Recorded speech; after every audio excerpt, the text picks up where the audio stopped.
Hi there, Sherry Schreiber of GettingBetter.com, and I feel like rattling a few cages today, so hang on tight, my dears. Oh man, over the course of years, I was helping people recover from their relationship with a borderline disordered partner. Many people, God, dozens, maybe hundreds, said to me, "Oh, I know I can't diagnose my partner. I'm not a doctor. I really can't diagnose them." Well, yeah, you can. The truth is, if you go out and buy yourself a DSM-4 or a DSM-5, I have a DSM-4 from like 1,000 years ago when I was in school, and needed a diagnostic manual, you might be able to find one on sale since, there's a new version that's out now of the DSM-5. But if you read the criteria that describes borderline personality disorder in that diagnostic manual, and you're a reasonably perceptive individual, you can look at your partner and go, well, let's see, they do that, and this is true about them, and this is true about them, and this is true about them.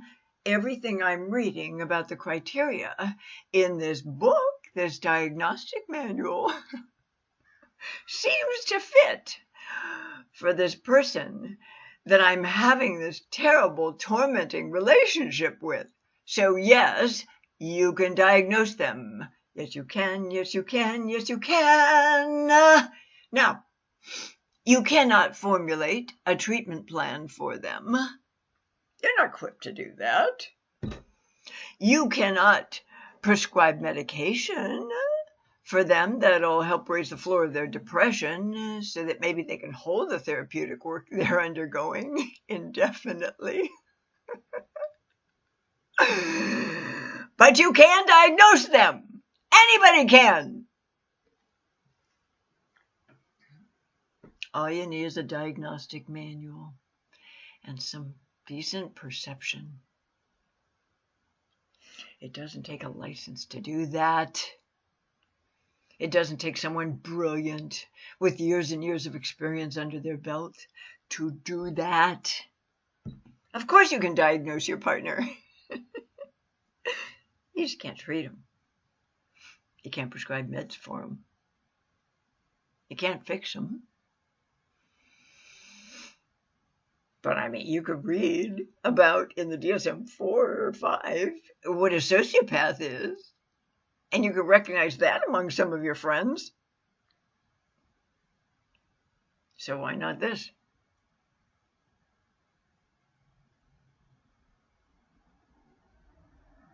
Nobody can make you wrong for that. But the people who've said this to me, are people that have very, very poor, if any, self-worth. They've never given themselves credit of any kind. They don't feel good about themselves. They're sheep. They're not shepherds. They don't believe in their own abilities, capacities, talents. They've never been allowed to feel good about themselves because they had impaired parents who didn't feel good about themselves. And you can't raise a child in a healthy manner unless you like yourself and respect yourself and have really healthy self-worth. You can't, because you're not going to imbue that child with what he or she needs to recognize the qualities and characteristics in them that make them a good person.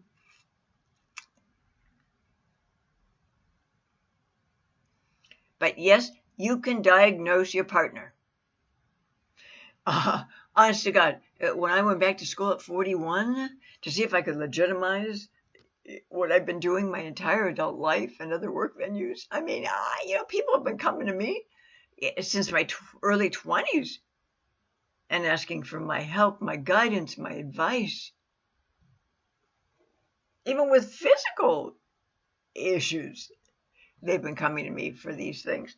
I don't know. I have a little bit of medical intuition. I think I was probably a physician, maybe a surgeon, a number of times in past lives. It's just in me. It's like breathing to me.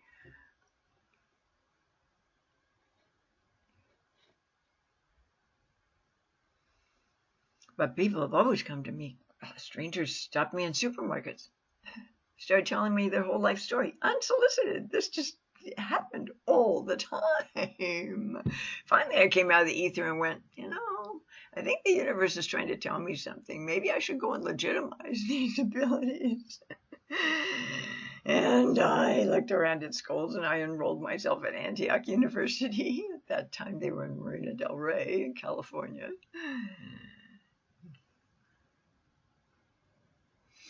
And started matriculating toward a Bachelor of Arts degree.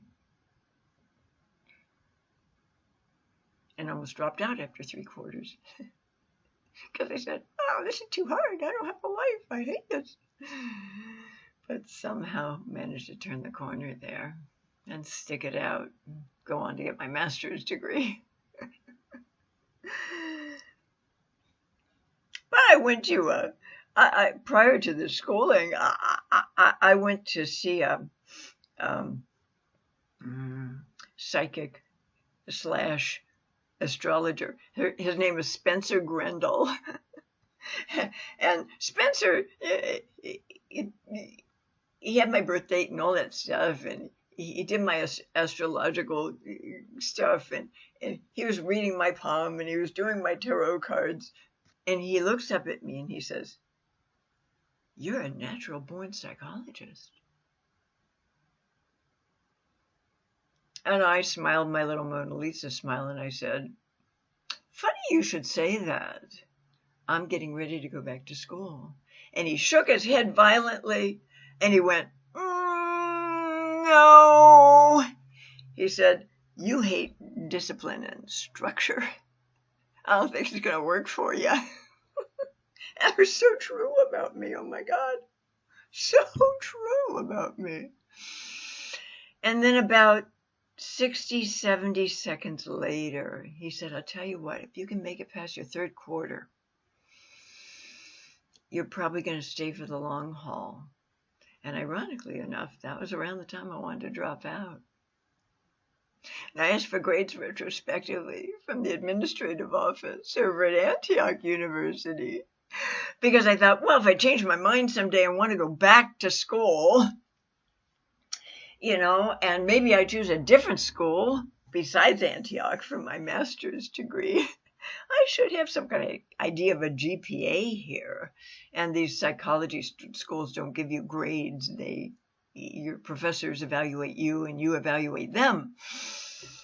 So I opened the envelope from the administrative office, and you could have knocked me over with a feather, my dears. I mean, I was literally in shock. I'd been pulling straight A's. Now, I chalked that up to being a good writer, because I was sitting down the night before a paper was due and trying to knock it out.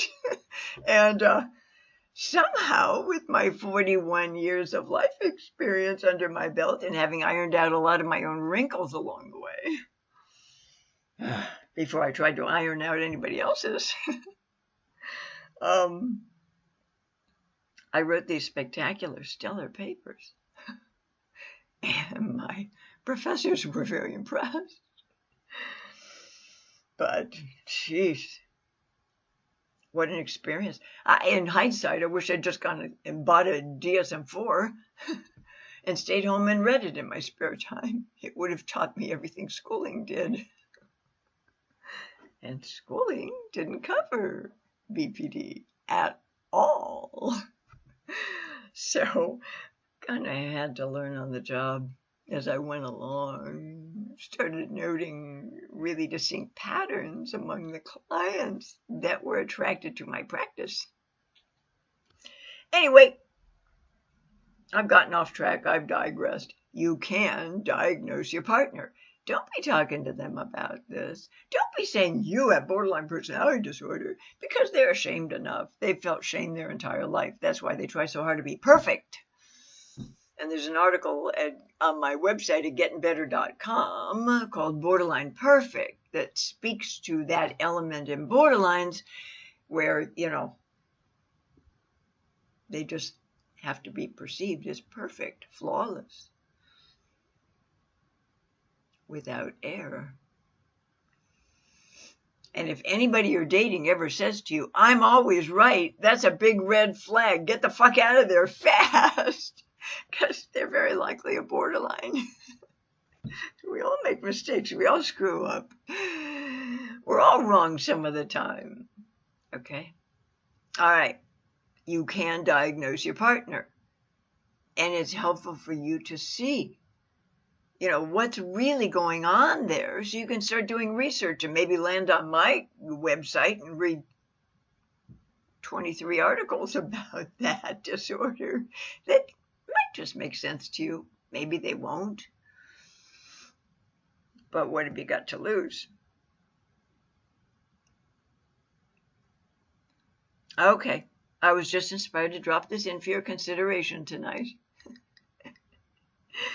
And bye for now.